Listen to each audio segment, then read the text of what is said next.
Okay, a few points that come out of that discussion.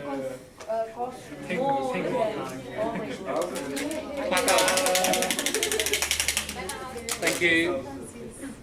Good. Some interesting stories happening in there. I heard some good ones. We're talking about behaviour here, and you were too. Appropriate. What's the opposite? In, not un. Inappropriate. Okay, polite, the opposite. Impolite, yeah. Now the rule there is, if it's a P or a B, you have im. Improper. Impolite. Believable. That's unbelievable. That's isn't it? Impossible. Impossible, yeah. But there's a B. Oh, we'll just deal with that one for now. Impolite, yeah. Okay, when somebody comes up in front, they jump the queue. Yeah, that's another way of saying it. Yeah, you push in. Cut the queue. Don't really say cut the queue, it's jump. Yeah, you jump the queue. Or you push in. Yeah, you push into the line. And, right, not the top of the queue, but the front. The front of the queue. Or the front and the back. Yeah. Okay, we've got a few more minutes. I do have to finish a little. Some Fridays I have to finish about 10 to. So, but we'll push on. Okay, we'll look at the next section, see what's there. They're talking about people. They've now moved to talking about those people on the street with the clipboard. Clipboard, like a board with some paper on it, clipped at the top. The clipboard.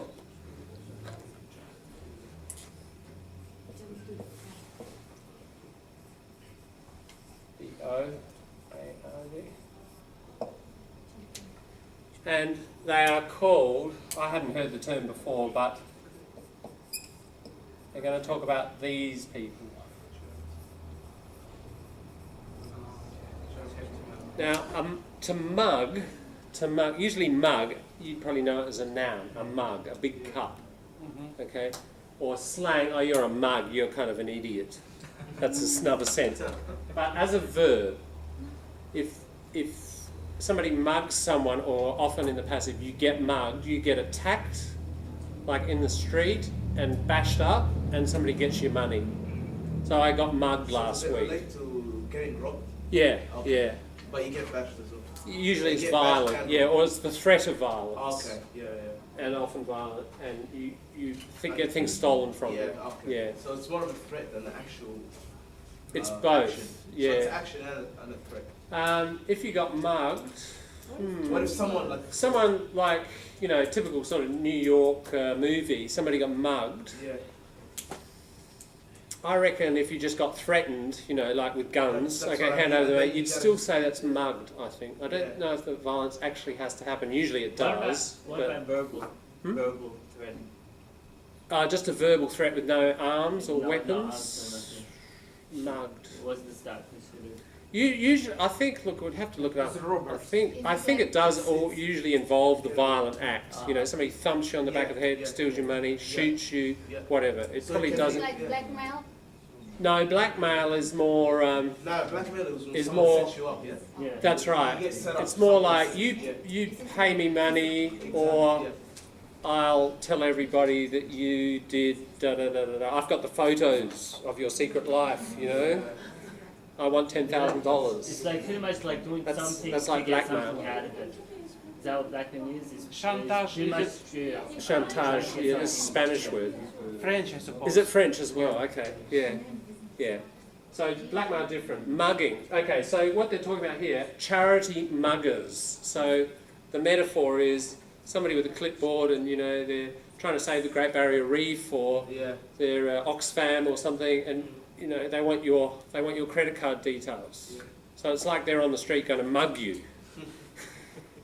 Kind of unkind metaphor, but here we go. Whoops. Just wait for the sound.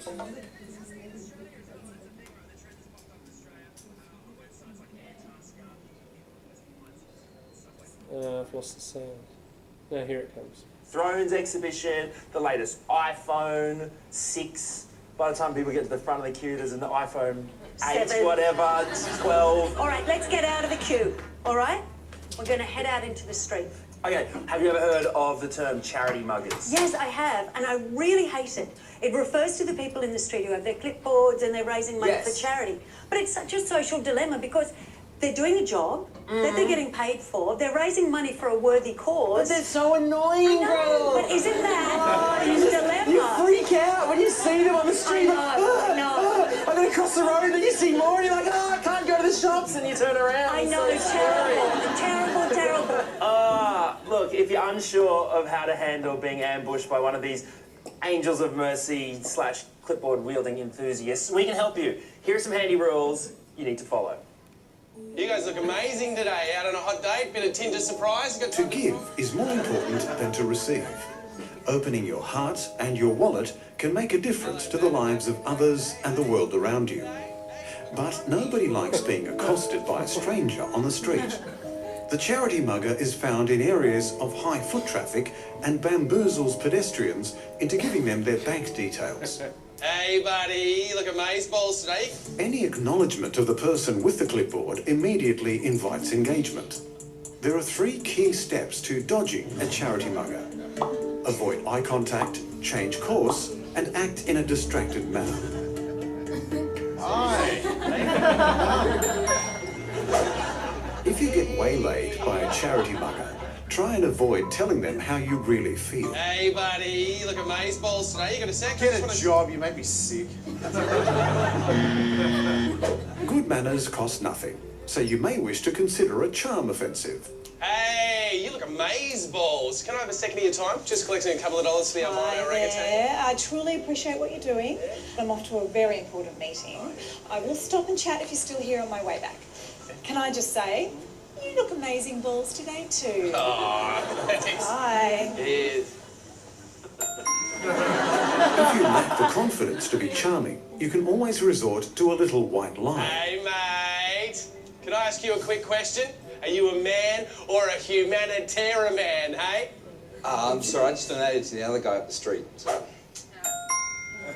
However, be careful not to go overboard and belittle the entire notion of charity. Mate, can I ask you a quick question? Oh, sure. Gosh, I am running late for my space mission, but I tell you what, you put me down for $1 million a month, and that will be perfect for me.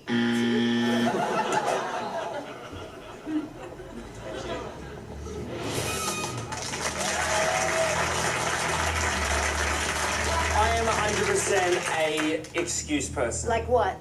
Well, the other day it happened to me, walking home from the shops, and a girl said, oh, you know, have you got time for this? And I said, oh, no. And I always go, look, I'm not feeling very well, right? I said, oh, I'm actually a bit sick. And she just went straight away and goes, so's the Barrier Reef.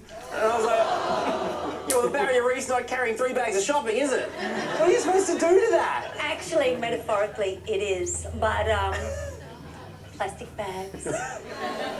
Thank you very much. I tell you what I do. Sometimes I pretend I don't speak English. There you go, guys. That's your What do you best say? trick. No, you know what I You actually do? I am, yeah. And then I blow in the wind. No, it's so guilt-oriented. But these people do have jobs. I mean, it's horrible. It's like people who complain, oh, there I was eating dinner, and then the phone rang and somebody wanted to raise money for the starving. How annoying is that? The weird thing, though, is they actually do the trick. So street fundraising is the most effective way of fundraising. It recruits 300,000 new donors and raises around $200 million for charities in Australia every single year. Because I don't ever see anyone talking to them.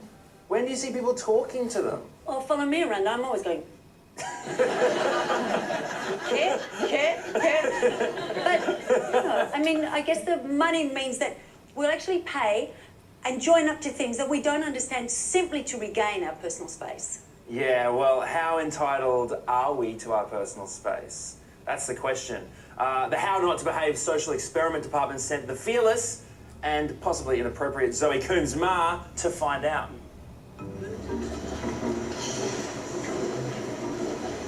Okay, that's another segment, which is kind of funny, about standing too close to people.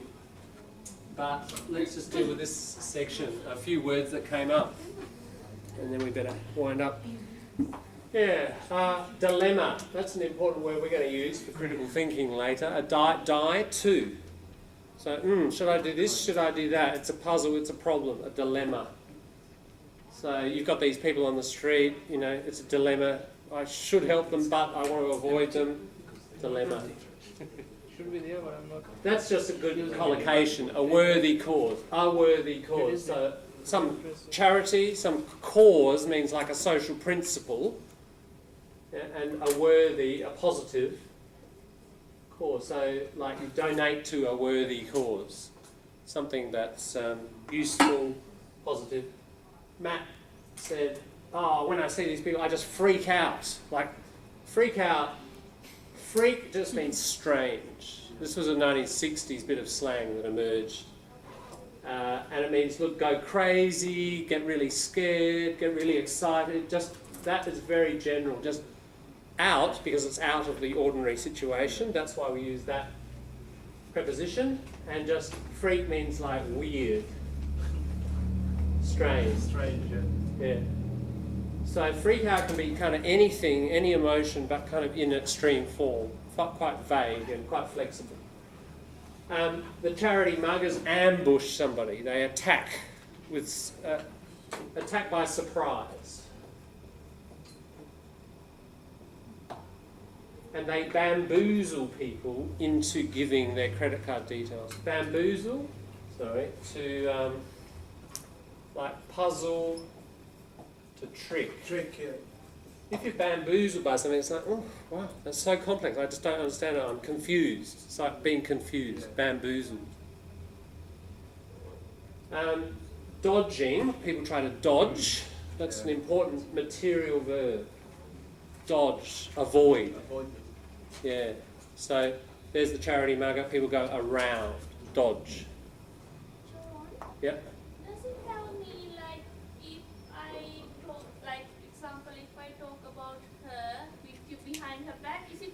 No, that's not dodging. It's backbiting. That's also being Yeah, backbiting, yeah, backbite.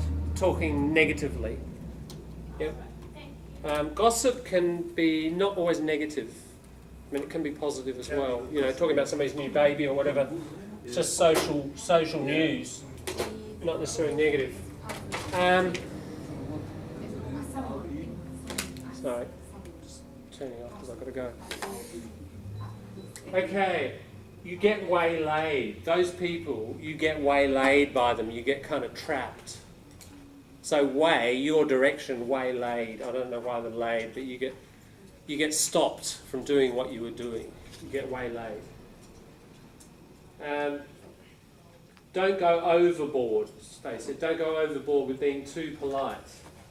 So don't be excessive. That's a very common spoken form of saying something's too much, being excessive about something. You go overboard about. We often use it about positive things.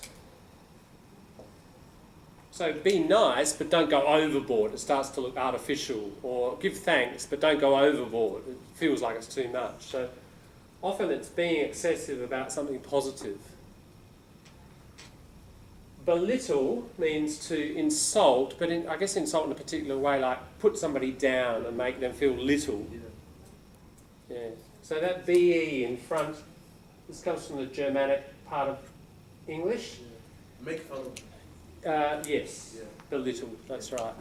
But the BE, benighted, begin, it just means like to make, and then whatever the rest of the root is. Yeah, so look, some of these are very spoken and very slang, like freak out, bamboozle, dodge is not slang but it's spoken. Get waylaid is spoken, Yeah, those ones in particular, and these are very slang, SL, slang, extremely spoken. Okay, I mean I haven't got time to push on, I need to finish early. However, I hope you can see that resource, there's quite a lot of slang there, isn't there? Next time we do it, I'll just, one resource in particular, Dictionary of Australian Slang by Lenny Johansson. I'll write that up next time we do it. But you need, just like you need these other books I'm suggesting, a key resource for slang is, it's now called, another title, The Dinkum Dictionary by Lenny Johansson, and you should all have a copy of that so you can understand a lot of this stuff, you know. But I hope this is just the beginning of something we're going to do quite a lot. Getting into humour, and you can see humour just produces all this slang and colourful and metaphorical terminology, not all slang, but very spoken. And this is a really important strand element to your language development, isn't it? And you kind of have fun while you're doing it too, humour. So, okay, my suggestion to you over the weekend, go onto iView, just Google ABC iView, you'll find it. And this is called How Not to Behave. It's episode 1, Public Spaces. And just review that bit and hear these words being used again. We don't have time to watch it a second time, you know. And in most of our sessions we won't watch it a second time, it's kind of over to you. But it's pretty important, while that's still fresh in your mind, to listen again and sort of consolidate and cement those new structures and see them in the context. That's the best way. We always learn languages in context, isn't it? And linked with images too. That's why TV is so good, because we link it with situations and images. Yeah.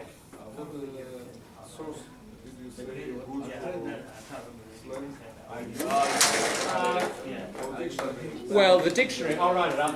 Maybe I'll just put it there. Here's the book.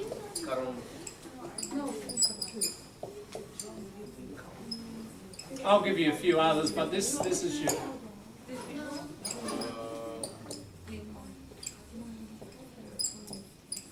That's your best Australian, that is an Australian slang dictionary. It's not an American slang, it's not British, it's Australian. And seeing that's where you are, I reckon that's probably the best place to start. That's your sort of biggest and fattest one. And I'll throw up some others. I have a section on the Moodle that has slang links. There's a very nice little, it's called Koala Slang Dictionary on the Moodle. And there's about 300 words in there. And they'd be probably the most common slang terms. And that's a good place to start learning and memorising. That's more as a reference source. The Macquarie Dictionary also would probably have most of those words that are in there in them. The Macquarie is great because it deals with formal and informal Australian slang. It deals with pronunciation. If you get the big fat green Macquarie that I showed you, that would pretty much cover it, but that would have a more detailed treatment of each word because it's just specialising in slang. Good, so enjoy the iView over the weekend and we'll see you